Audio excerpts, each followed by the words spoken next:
Zach, what are you shaking your head about on the You fools have no fun over there, huh? Like none whatsoever. It's a good gig. What if you can't laugh at yourself? Who can you laugh I at? hear you there, brother. Yeah, I hear you there loud and clear. This place, I'm telling you, if when you come to town and you buy me that Western pizza and those pints of original 16s, we might, maybe pre-pints, we'll take a swing out here to Wilcox, Saskatchewan, about 35 minutes from Regina, and you will see this little college in just kind of the middle of nowhere and just see how it hums around hockey. It is unreal out here. How would you paint a picture to Arash? Out here, it's one of one. It's the whole community, the whole town is this campus and hockey school. And the alumni wall. Yeah. The pictures of, we just had Keith Ollie on a little while ago, and he played with Jordan Eberle, Vincent LeCavalier, Jordan Eberle, coached by John Cooper, all Notre Dame alumni. There's a stream right there. Brad Richards. The rink. Yeah. Brad Richards. You can go, this list is... Braden Coburn. Is huge. It's huge. Arash, let's start with... the weirdest piece of news ever. Bill Belichick is going to coach North Carolina? North Carolina. Honestly, I wonder if we rewound the clock to like Labor Day, leading into the start of this NFL season. And we asked Bill Belichick, what do you think the odds are that you're going to be coaching in college in 2025? I wonder what his answer would be, honestly. I bet you the number was higher than you and I would think, but it'd still be a low number. Like, I bet he would have said, 10 or 15%. Is that where his girlfriend's going to school? Well, I think she's Bill not much older than that. to write the check for grad school. Yeah. If Bill's taking the job because he's looking for free tuition, I don't think that's the gig. But here's what's interesting, guys. College football has become pro football in a lot of ways. Like with the transfer portal, with NIL, and who does Bill really report to? Like, is the athletic director going to tell Bill Belichick what he can and can't do? Like, when he kind of floated out to McAfee what was going on initially, he said, "Yeah, I've met with the chancellor." Like, Bill basically, I think, is, if you're looking at the flow chart, his direct report might be to the governor of North Carolina, nobody at the institution. like, what are we talking about here? Yeah, Belichick that would be going to coach your football team. That would be a very weird conversation, wouldn't it? To come and say, "No, we're moving on." Yeah, I'm the athletic director. No, you're not. How's the recruiting? How's the recruiting going to go for Belichick? I know Saban did it. How is that going to go at his age? How is he going to connect? So I'm looking at North Carolina, and I see a lot of similarities with what Deion Sanders is doing down at Colorado. And you know what, guys? I don't think there's going to be much of Bill going into mom and dad's living rooms talking to high school kids. I think that North Carolina is going to live in the transfer portal. Like, Belichick's first hire is Michael Lombardi as his GM. Lombardi's been a GM with the Raiders. He was there with the Patriots. He was there with the Cleveland Browns. I think they're going to go and say, look, we're going to put a dollar value attached to everybody in the portal, and we're willing to pay you this. And if you're going to come, great. And then we're going to hire basically a different, an assistant GM or a GM of high school, and they're going to go talk to mom and dad, not Belichick, because you're not going to have first and second year guys coming in making an impact right away. I just think those days of college football are over. I am really interested if we can keep this tape, Curtis, even if I'm not on this program in like a year and a half, 2 years from now, to the kids that want to transfer. Yeah. Because they don't want to play for him anymore. And that's going to happen. Or they do want to play for him. Well, that's what he was kind of talking about, the transfer portal. I think it's the other way that I'm kind of curious about is when these kids are like, he doesn't connect with us. I don't like what it is. Because kids nowadays, it doesn't matter if you're playing football, hockey, basketball, baseball, especially at the college level, if you look at them the wrong way, they're out. Except nobody has 8 Super Bowl rings.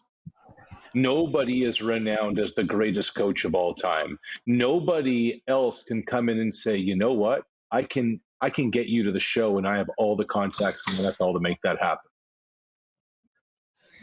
I don't disagree with that point of it, and I think what you're going to see out of Belichick is the team will be coached by the coordinators. He'll just be on the sidelines. I think this is really a figurehead position to try to use the portal to get guys. I would really like to know what Tom Brady thinks. Like, really, not on air, not not fabricated, on Twitter, what he really thinks. Look at them hugging. This was one of the most awkward hugs ever.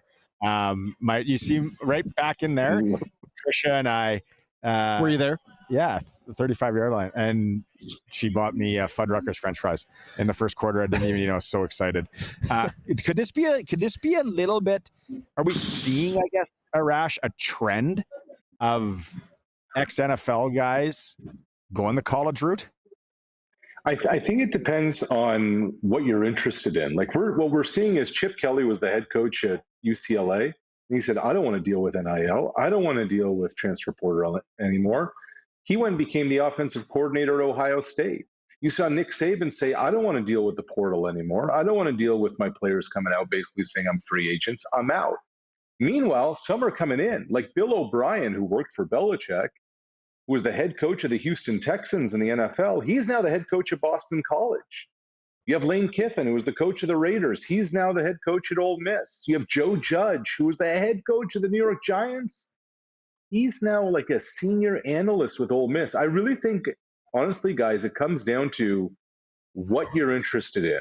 And I think that like the traditional college coach, they have to adapt to a new world that they're unfamiliar with. But if you have a pro coach who has dealt with free agency before, who's dealt with the draft before, who's dealt with contract negotiations for, I think college football is made for you right now.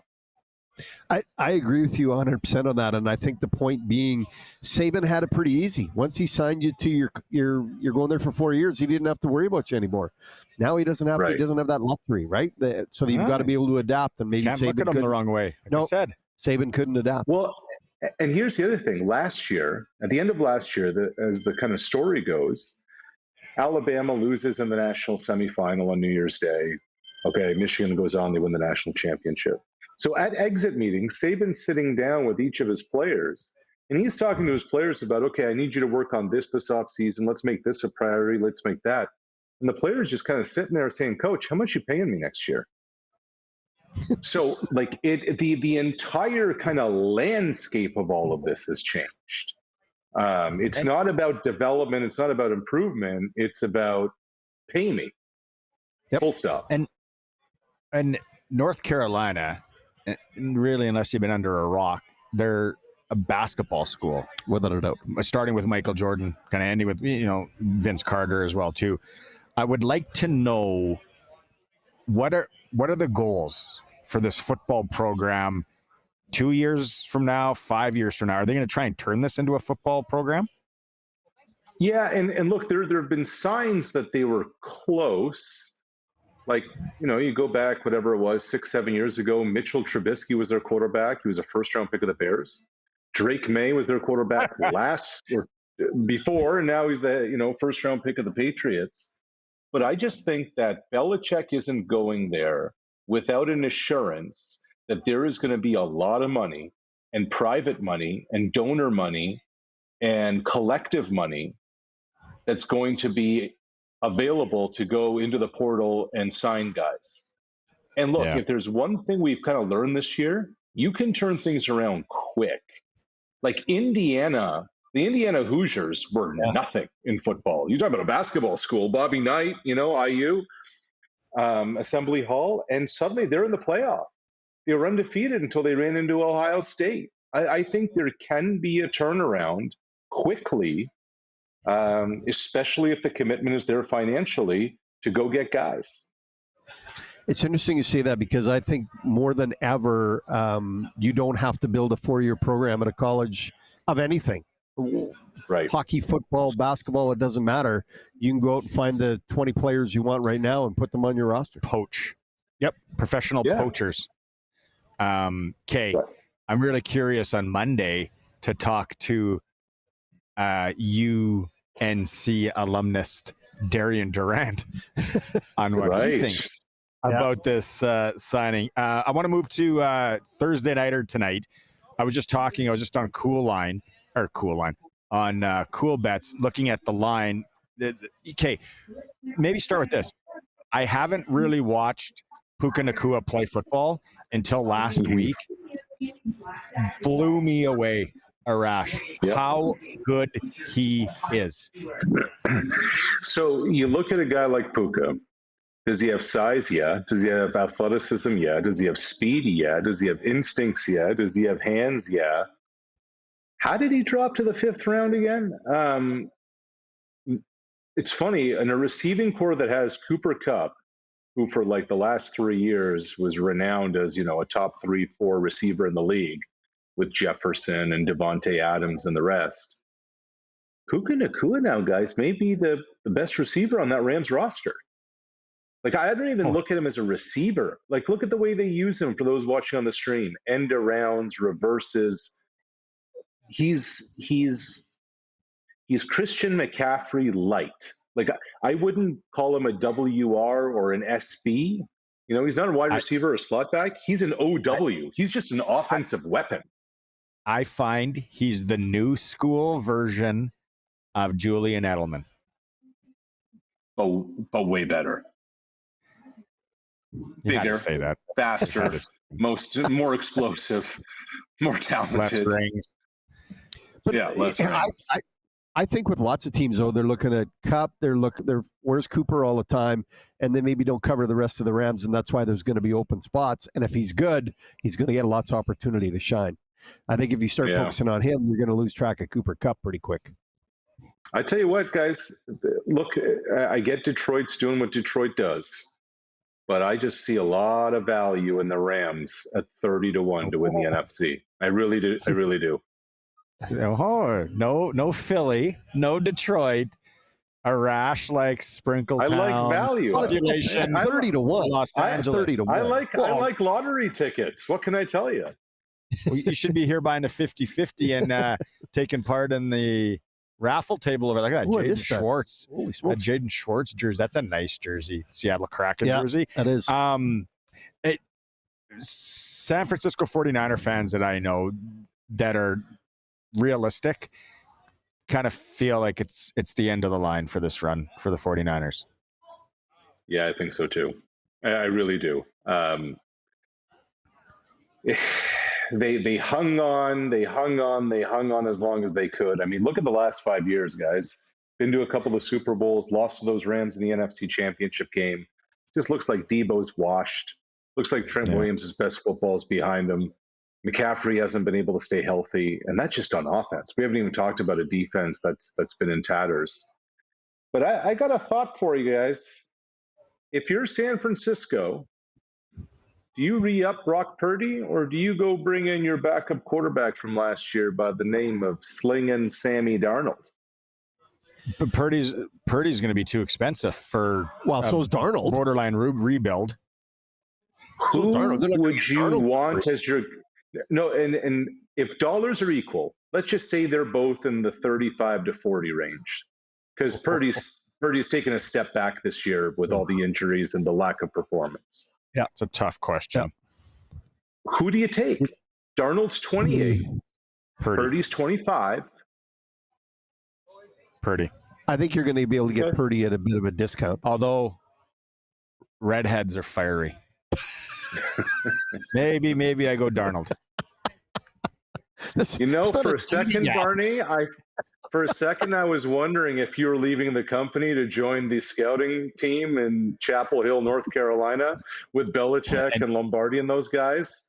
redhead fiery as the scouting report may not pass the smell test with those two. No, maybe this guy's onto something. Until I'm totally out on CFL commissioner, I'm not applying for any other jobs. Fair. You heard it. That one's still a long shot, but it hasn't been announced yet, so it's still a long shot. My sources tell me you and I are the finalists, by the way, Barney. Yeah. Right. When's your third interview? No, change it. Bait and switch. Let's split it, and we'll both do it. That would be interesting. Really be throw it for a loop. Yeah. Game of the week or game of the year possibly on Sunday between the Bills and the Lions. Lions are 2.5. If I'm looking at Coolbet correctly. Yeah, and I think the total's around the mid-50s right now. I mean, you can't have a total of 71, which you just get the sense that that's what the total should be. I followed you last week with Green Bay. I put all my money on the Pack, and that turned out poor. Yeah, +3. It was a push, wasn't it? I had them to win. You took a money line. You took a money line. Yeah. Yeah. So I see that we're both very greedy. I don't know, guys.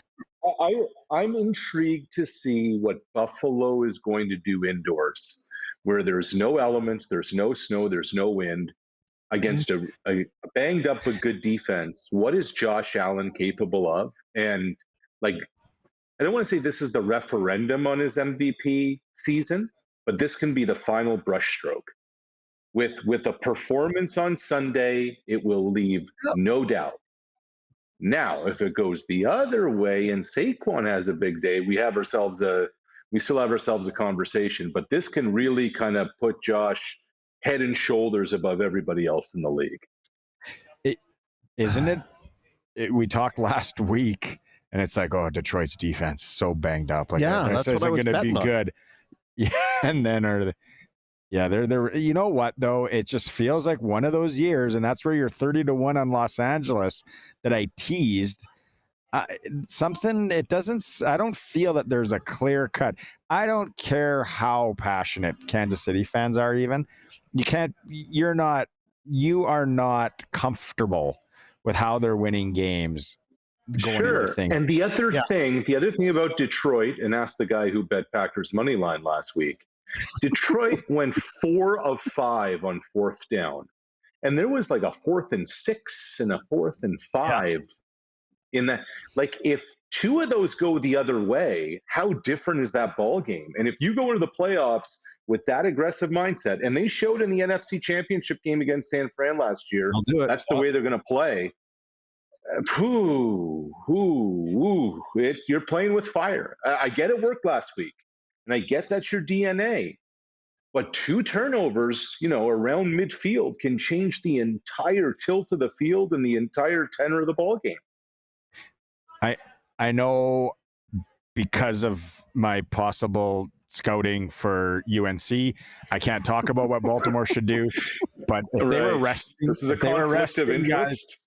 They were resting guys. Yeah. I'm still saying Baltimore is the team to beat if they can rest their guys, and I don't think they will. And you know what? I don't. Before we get to the, we don't like to get political on the show, but I have to ask you, as an Ontario resident, Doug Ford with a little bit of a flex towards the United States, and Trump saying that he's going to cut off their Power Ontario supplies as a threat. Yes. I feel, and again, not getting political, I feel like Doug Ford is that guy you want in the bar when the bully starts pushing guys around. You want him and Bissonnette together. And Doug Ford just stands up, and it's like, I'm right here. Yeah. I could fight fire with fire. Doug's the kind of guy he'll stand up and then he'll point at his 3 goons beside him and say, take care of this guy, because Doug's not getting his hands dirty. That's the kind of guy Doug is. Smart. Yeah. No, he would never be able to scout for us at UNC. Never. Us. You know it. I like the career change. You know it. Okay. Oh, that's great. You got to chime in here. Now, think long and hard. Sports Cage Ultimate Christmas Song Bracket. today's matchups, we had a massive upset in day one. Bing Crosby knocked off Metro, who's huge in Saskatchewan. Major upset. It's an absolute rebuild for the Metro camp. Like it's a rebuild. Here it is. So today we even have a bracket. Oh my! Look at this. Come on, of course. Yeah. Like come on. Okay. I think this is this is the kind of stuff I put in my resume when I send it to UNC. Sure. Wham versus Elvis. Like Wham last Christmas against Elvis. I'll have a blue Christmas. Who's Arash voting for? By the way, here's another reason you're not getting the UNC job. Knowing what Belichick's been up to lately, I see Santa looked a lot like Daddy lost. So Bill's not going to like that. Oh. Good one. Real. You got to be real highbrow to get that one on the sports case today, but I like it. Sorry, what was the original question? Wham versus Elvis. Wham versus Elvis. Oh man, we're going Elvis. Come on now. Oh, Thank you. Come on, Arash.